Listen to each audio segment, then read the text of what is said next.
देखिए, पिछली वीडियो में हमने आपको विद्युत द्विध्रुव के कारण अक्षीय स्थिति और विद्युत क्षेत्र की तीव्रता का सूत्र स्थापित करना बताया था। इस बार एक और इम्पोर्टेंट टॉपिक है आपका विद्युत द्विध्रुव के कारण निरक्षीय स्थिति में विद्युत क्षेत्र की तीव्रता। बोर्ड एग्जाम की दृष्टि से दोनों ही इम्पोर्टेंट हैं, दोनों में से एक जरूर अक्सर पूछा जाता है। देखिए, ये मैंने इसका ये डायग्राम बनाया है, एक बार आपको बता देता हूँ। ये देखिए, जैसे उसमें मैंने लिया है एक विद्युत ध्रुव लिया है, वहाँ ए भी विद्युत ध्रुव है। ये देखिए, ए भी विद्युत ध्रुव है। और निरक्षीय स्थिति का मतलब है कि आप, ये तो अक्षीय स्थिति थी, निरक्षीय का मतलब है इससे लंबवत दूरी, यानी हम इसके लंबवत एक बिंदु ले लेते हैं। ये हमने यहाँ बिंदु P लिया हुआ है।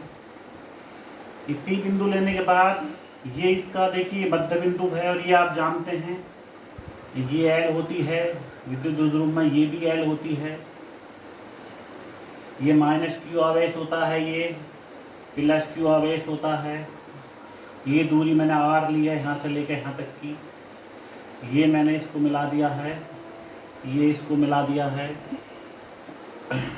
अब मैंने बताया था कि जो तीव्रता होती है प्लस के आवेश के कारण वो उससे दूर की तरफ होती है। तो ये देखिए, इसके कारण तीव्रता मान लीजिए E1 है, और ये जो -Q के कारण जो तीव्रता होगी वो आवेश की ओर होगी, तो इसके कारण तीव्रता मान लीजिए E2 है, उसकी डायरेक्शन आवेश की ओर को होगी, ये E2 हो जाएगा। इनके परिणामी तीव्रता इनके बीच से होके जाएगी, ये होगी आपकी E। ये कोण अगर आप थीटा ले लोगे, ये कोण भी आपका थीटा होगा, और आप देखोगे ये दोनों भुजाएं और ये दोनों भुजाएं बराबर होंगे। इसमें ये थीटा है, ये भी थीटा होगा आपका। जब ये थीटा है तो ये भी थीटा होगा। यही डायग्राम देखिए मैंने ऊपर बनाया है आपका, वही है बिल्कुल। ये भी विद्युत द्विध्रुव है, -Q आवेश है, इसमें +Q आवेश है, दोनों आवेशों के बीच की दूरी 2L है। ओ इसका मध्य बिंदु है, it means this is L and this is L। ये भी L और ये भी L। इससे लंबवत दूरी मतलब निरक्षीय स्थिति में O से R मीटर की दूरी पर बिंदु P ले लिया है। ये बिंदु P है। लेने के बाद तो ये मैंने बताया था इसकी तीव्रता हो जाएगी, ये +Q आवेश के कारण तीव्रता है इसकी E1, आवेश से दूर होगी अगर प्लस का आवेश है, और ये माइनस का आवेश है, -Q इसके कारण जो तीव्रता है वो E2 ली है। वो माइनस का अगर आवेश होता है तो जो विद्युत क्षेत्र की तीव्रता आवेश की तरफ हुई होती है, इनकी परिणामी तीव्रता E इन दोनों के बीच से होके जाएगी। ये हमने E दिखाई है यहाँ पे। ये अभी मैंने बताया था ये थीटा है, ये भी थीटा होगा। जब ये थीटा है तो ये भी थीटा होगा। इसके बाद इसमें जो इम्पोर्टेंट चीज़ है, आप ये देखेंगे जो परिणामी तीव्रता ये निकाली जाएगी, ये इसमें मेन है। वो हम कैसे निकालेंगे, इसके लिए आपको थोड़ा सा गणित देखना पड़ेगा, जो आप पहले पढ़ते आए हैं हाई स्कूल में और कक्षा 11 में। कि अगर कोई आपने देखा होगा कोई बल है आपका F, और ये कोई आपका एंगल है थीटा, तो इसका, इस बल का इस दिशा में थीटा कोण की दिशा में जो घटक लिया जाता है वो होता है आपका F cos थीटा। उसी का इस्तेमाल करते हुए देखिए ये E1 है, इस E1 का इस दिशा में जो घटक होगा वो होगा E1 cos थीटा। ऐसे ही इस E2 का इस दिशा में जो घटक होगा वो होगा E2 cos थीटा। तो इसीलिए मैंने यहाँ जो E है इन दोनों को जोड़ दिया है। E इक्वल टू होगा E1 का घटक E1 cos theta plus E2 का घटक E2 cos थीटा। इतना करने के बाद में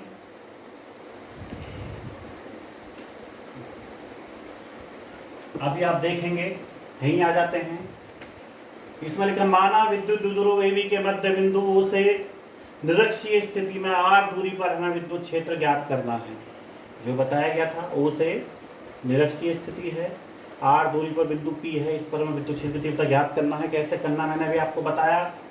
इस चित्र से ये हम पहले ही लिख लेते थे। आप देखेंगे कि AP और BP इस त्रिभुज की दोनों भुजाएं बराबर हैं। बराबर पाइथागोरस प्रमेय से ये आप निकाल भी सकते हैं।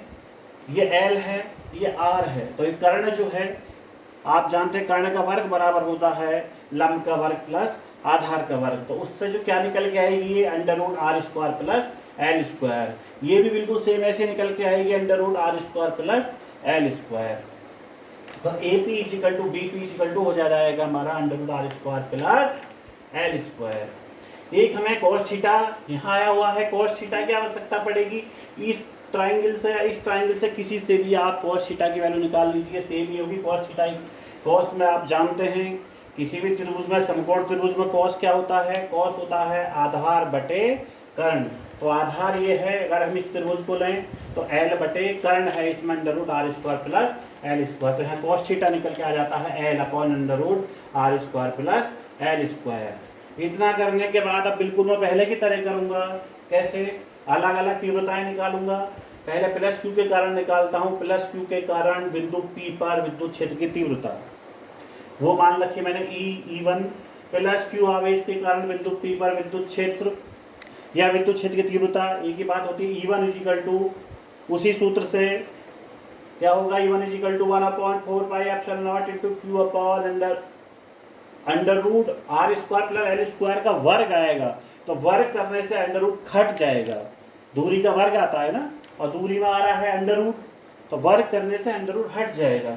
इसी प्रकार -Q के कारण आप निकालेंगे 1/4πε0 Q/r² प्लस L²। इसमें भी √ हट जाएगा स्क्वायर करने से। आप देखें दोनों की वैल्यू जिनकी सेम आ रही है निकल करके। ये हमने इक्वेशन 1 मान ली, इक्वेशन 2 मान ली है। बिंदु P पर परिणामी तीव्रता E ये मैंने बताया ही था, E E1 cos theta plus E2 cos theta. ये यहाँ रख लिया है, E1 और E2 के वैल्यू रख लिए हैं इक्वेशन 1 व 2 से। समीकरण 1 व 2 से E1 और E2 के मान रख लीजिए। E हो जाएगा आपका इतना 1/4πε0 Q/r² plus L² cos theta plus 1/4πε0 Q/r² plus L² cos theta. देखिए सेम फंक्शन है, ये भी सेम है, ये भी सेम है। ऐड होने पे डबल हो जाएगा। वही लिखा है 1/4πε0 Q/r² plus L² 2 cos theta.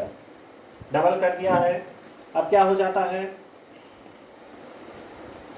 cos theta की वैल्यू जो आपने निकाली थी, पहले ही निकाल कर रख ली थी हमने L/√r² प्लस L², उसको cos थीटा के स्थान पर रख देते हैं। तो E हो जाता है 1/4πε0 Q/r² प्लस L² 2 ऑलरेडी है, cos थीटा की जगह रख देंगे L/√r² प्लस L²। और ये आप जानते हैं कि Q × 2L होता है हमारा P, विद्युत ध्रुवागुण। देखिए ये हो जाएगा अब आपका E हो जाएगा 1/4πε0 P/r² प्लस L² की पावर 3/2। 3/2 क्यों हो जाएगा, क्योंकि अगर इसी का भी हम √x करें तो x की पूरी एक पावर है, ये आधी पावर है, एक और आधी मतलब 1.5 मतलब 3/2 हो जाएगी x की पावर 3/2। तो उसी प्रकार यहाँ क्या थी, √r² प्लस L² था और r² प्लस L² था। तो पावर दोनों की क्या मिलकर के क्या हो जाती है, r² प्लस L² की पावर 3/2। यहाँ भी बिल्कुल पहले की तरह करेंगे।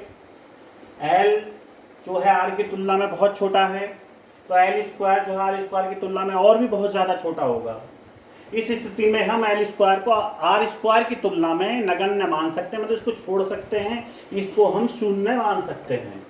तब क्या होगा, E = 1/4πε0 P/r² प्लस L² को हमने नेग्लेक्ट कर दिया, 0 मान लिया है, और तो r² के ऊपर पावर लगी हुई थी 3/2, तो r² × 3/2, तो ये पावर आपकी हट जाएगी, 2 से 2 खत्म। तो E = 1/4πε0 P/r की पावर 3 हो जाएगा। ये क्या है आपका निरक्षीय स्थिति में विद्युत क्षेत्र की तीव्रता का सूत्र है किसी विद्युत द्रव्य के कारण। अब पहले की तरह यदि संपूर्ण निकाय ऐसे माध्यम में स्थित हो जिसका परावैद्युतांक k हो, तब मैंने बताया था तब एप्सिलॉन नॉट के स्थान पर एप्सिलॉन नॉट इंटू के लिया जाता है, तो वही आ जाएगा E is equal to 1/4 pi epsilon naught के into P upon R cube.